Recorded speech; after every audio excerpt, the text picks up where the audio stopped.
All right, guys. So today's video is going to be focused on physical aspects. Every Friday, we're going to focus on our physical self. And the physical self is on Fridays because it's the summarization of all aspects of ourself and what we see and how we perceive reality, what we feel about reality, what we think about, all of our experiences summarized translates into how this thing works.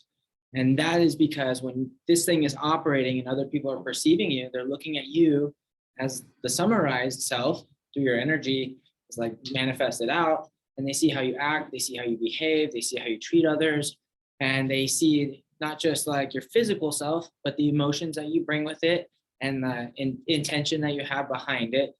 And so it's the most important that when we do internal work, that this internal work translates into external self. And like, so what we're going to talk about today is just going to be mostly like informative information about how our external work is programmed and our external body is programmed through internal belief systems. And we're going to build that into in future classes as we start to take back and regain positive, conscious, physical reprogramming to have better control over our physical self and how we show up and act and behave on a daily basis.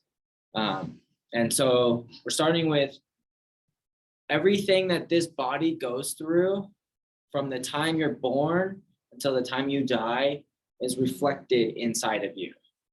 And so all of the trauma, all of the way you've learned to navigate not having needs being met, every one of these experiences that you've had that you can recall, can't recall, all of these experiences are stored inside of your cellular data. Your body has all of this information. And when you go through a traumatic event, your body will see how you responded through that trauma and keep that information safe. So next time it goes through that same experience or lines of trauma, then it knows what it did last time and it's going to pull on that for next time. And the first couple experiences of trauma events start the pathway to the program of how we handle and navigate trauma. Sometimes we'll avoid confrontation because in the past, confrontation has always led to abuse.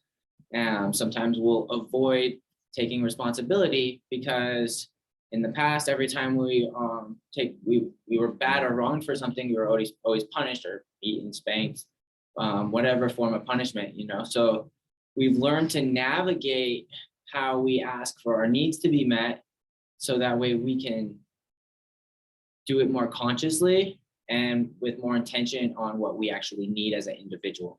So when we're going through our physical reality, we have behaviors that are programmed from what we as the consciousness tell the body we like to do in these situations. So if every day after work, you like to stop at your favorite coffee shop and get a coffee, you're telling your physical body, rewarding it with something that it likes, coffee that releases like positive dopamines in your body and makes you feel really good, rewarding yourself. So after work, you look forward to this coffee. Now, you don't get the coffee one day. Say you couldn't, you're going to have a letdown because you're looking forward to this experience. You're looking forward to this reward. And now you can no longer get that. And because you're not getting something that you like always gotten in the past, you feel your body goes through a letdown.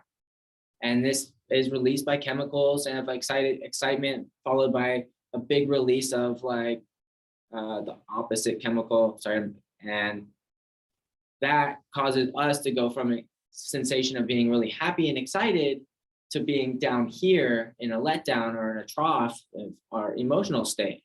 And that's going to translate into our physical being because of all of the chemicals that are being released because of where our minds and our emotions are.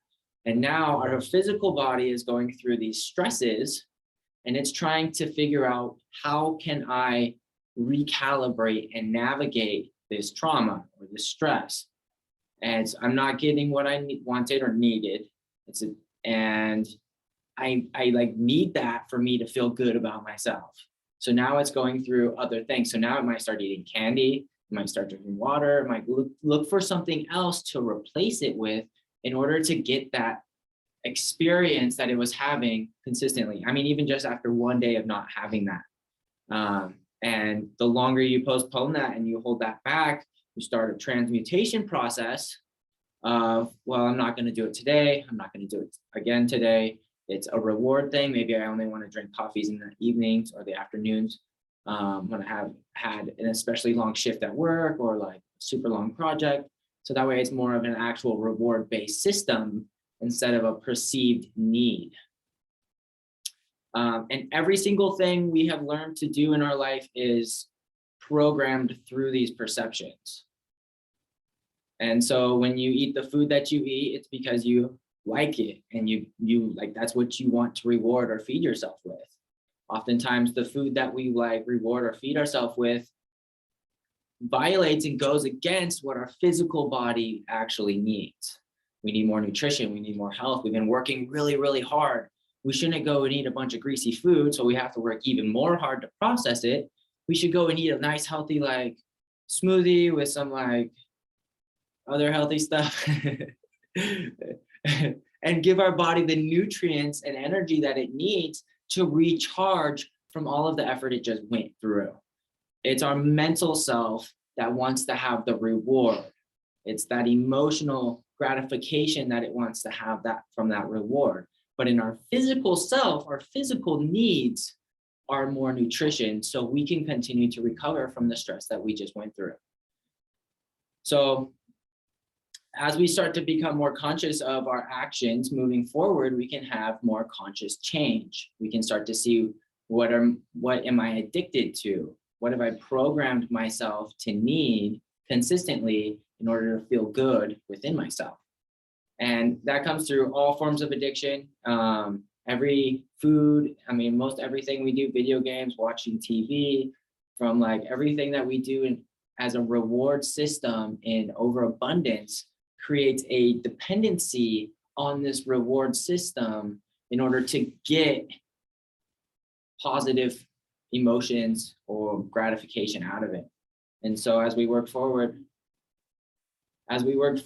within ourselves, we're starting to see, okay, what is the need that I actually have that's not being met? And the need might be for more self-time.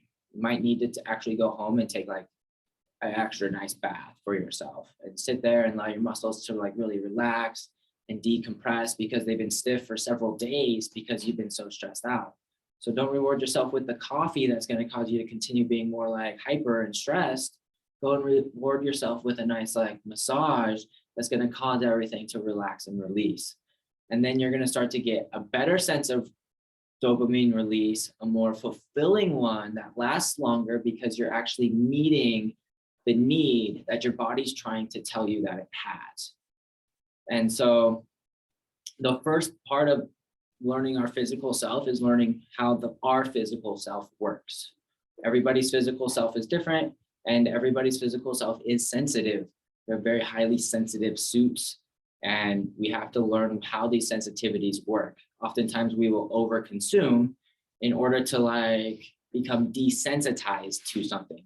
You ever like stop eating sugar for like even just a week, and you go into a store, you smell the sugar and it smells like very like strong.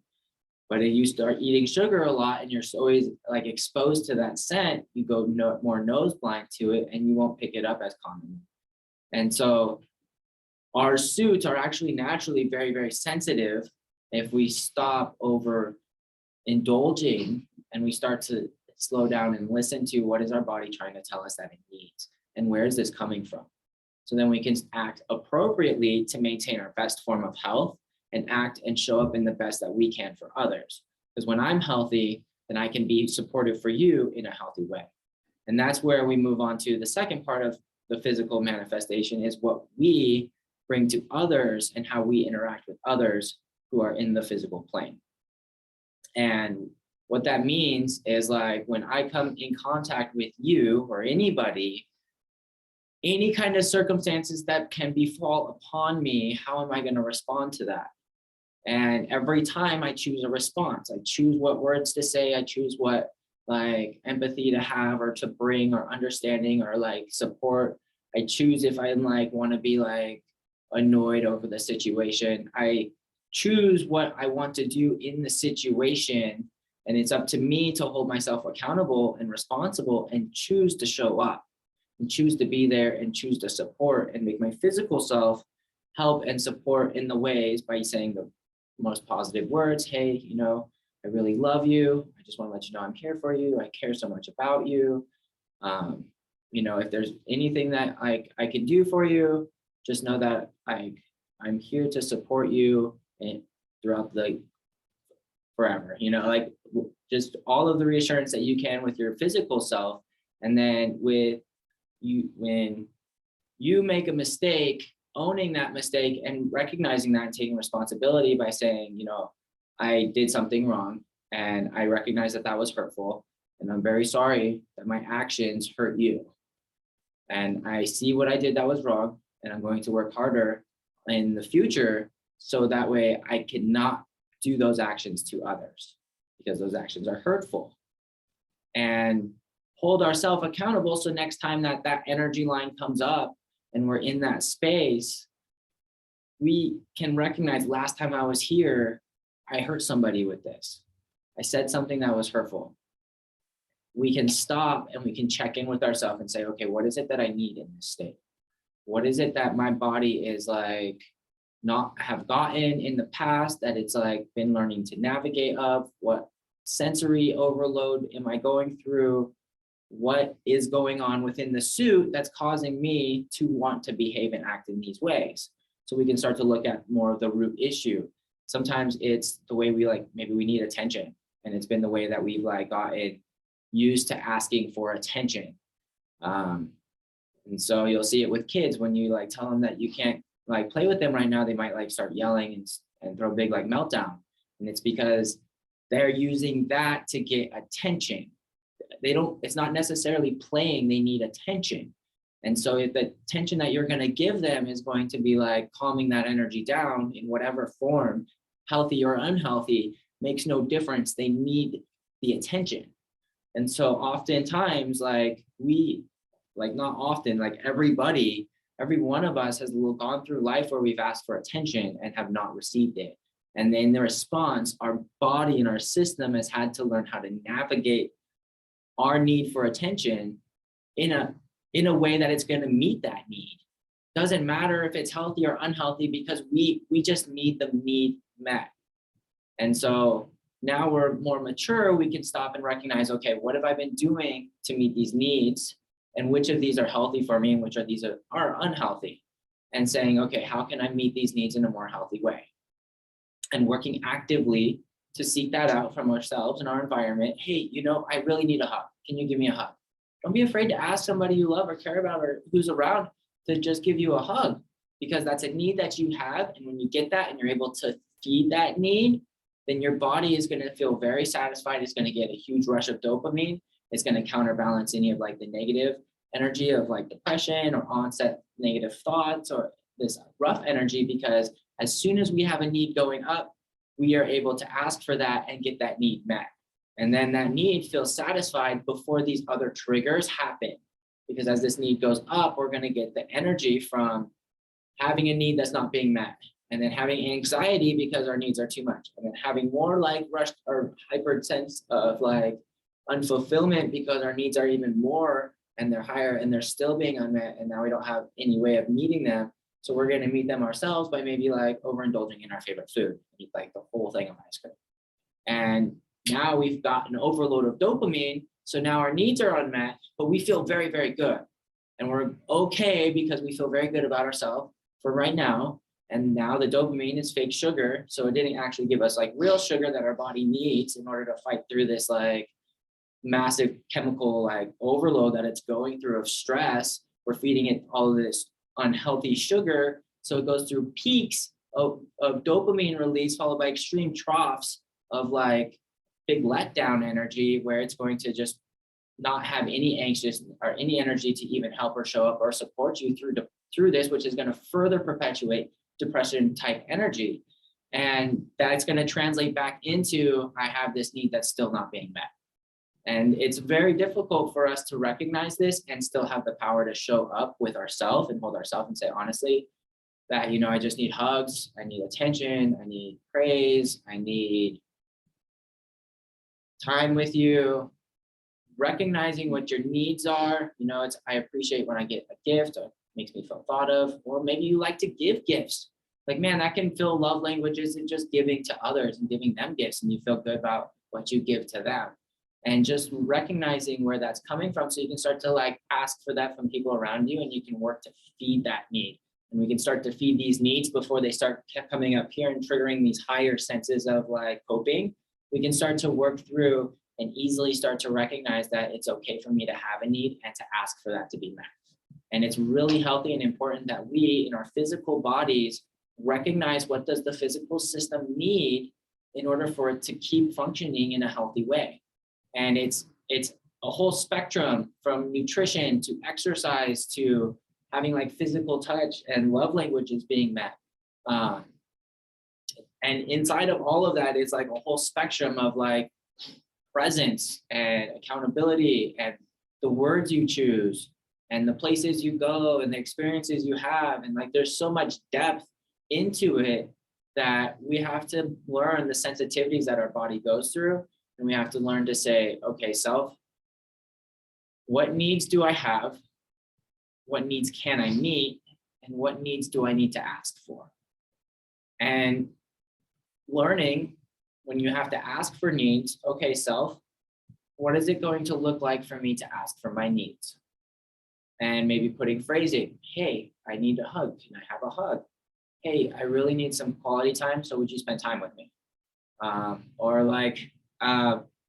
like gifts. I don't want to give you any subtle signs, but I like gifts and I could use a gift right now. Even don't allow yourself to feel insecure or nervous over it, because you're asking for a need to be met. And when other people show up and they meet that need and they give you that hug and you feel better about it, and you give them that gift and they're wide smiles over it, and you spend time with them and they feel better after the time they spend with you, they feel satisfied and gratified in those ways too, because they're giving love, and that love that they're giving is being received. And we all want our love to be received because we love so much. So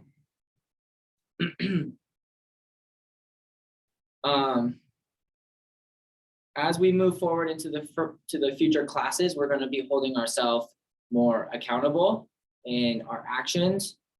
And we're going to look at and start to pay conscious attention, maybe write about this. What are some actions that you do that are subconscious? And what are some actions that you do that are subconscious that you want to change? So one is recognizing just the actions and have you might have a super big list of actions. And then another one might just be a very small list of 2 or 3 items that you want to work on or change. And what the change is going to come from is the easiest actions, the easiest things that you can do today. Because the first thing is to get this giant list shrunk down into something that's manageable. And if we can have a couple of hard things over here, but our easy list is now open, we have the availability to work on some of these hard programmed actions that we've been having the most difficulty, quitting. But in exchange, we have a whole lot of confidence, we have a whole lot of knowledge, we made a whole lot of lessons. And now we can focus on these last few things that are deep programming, maybe shaming ourselves or shaming others, or talking down or whatever. We can actually stop and hold ourselves accountable, and then we can transmute that. And the people around us can point that out and say, hey, that was actually hurtful to me, and give you the opportunity to show up and take responsibility and say, I'm sorry, I see that's an action that I can improve. And I'm going to work on that, and not allowing your ego, mental self to get in the way.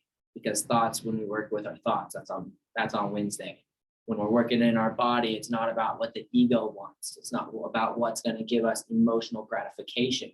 It's about what's going to spread our image in a positive way to others, so they don't think that we're just abusing them when we're actually just feeling hurt inside, and we're allowing our emotions to control and drive our actions, which are hurting other people. And they're getting a perception that we're somebody that we're not. We hold this self accountable to have positive actions and to put ourselves in a positive light. So we generate a lot of respect for ourselves from others. So when they see you, they know that you're going to treat them well. They know that you're going to be polite and you're going to be well mannered, and you're going to give them respect, and you're going to feel their love, and they're going to get your love.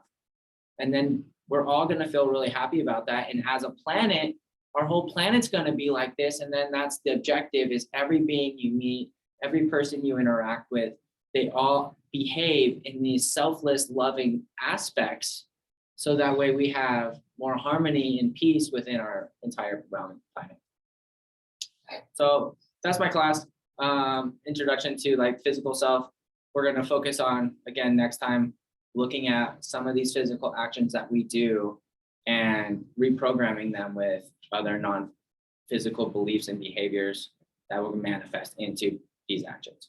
So if you have any questions, I have 2 more minutes and then have to get off.